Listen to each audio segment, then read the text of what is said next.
তো আজকে জলখাবারে কী আছে? আজকে জলখাবারে একেবারে সাবেকি বাঙালি ত্রিকোণ পরোটা রয়েছে।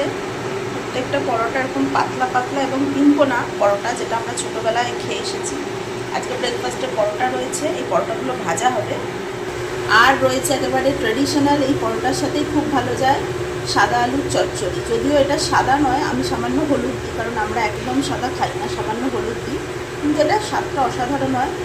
এটা তোমার শুকনো লঙ্কা ফোড়ন দিয়ে, কালো জিরে শুকনো লঙ্কা ফোড়ন দিয়ে, এর উপর কাঁচা লঙ্কা দিয়ে হয়। নুন আর হলুদ পরে, মশলা আলাদা কিছুই পড়ে না। এটা আলু চচ্চড়ি। তো এইটা আর পরোটাটাই রয়েছে আজকে ব্রেকফাস্টে। তোমরা কে কী খাচ্ছ ব্রেকফাস্টে অবশ্যই জানিও। এবার পরোটাগুলো ভাজা হবে, আমি তেল দিচ্ছি।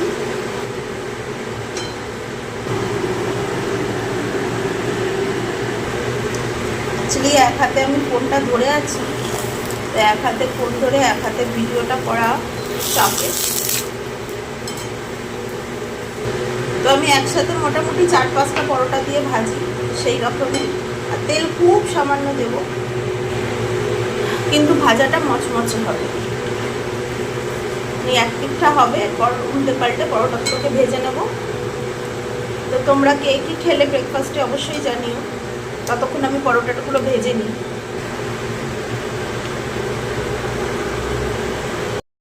উল্টে পাল্টে পরোটাগুলো ভাজা হয়ে গেছে।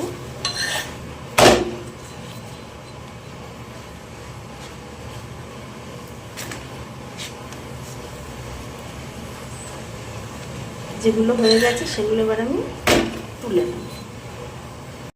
তারপর ফাইনালি এটা হচ্ছে খাবার, প্লেটিং করা হয়ে গেছে। এখানে রয়েছে আলু চচ্চড়ি আর এখানে রয়েছে পরোটা, 3 কোনা পরোটা এখানে 3টে আছে। এই হয়ে গেল আজকে ব্রেকফাস্ট। তোমরা কি খেলে অবশ্যই জানিও।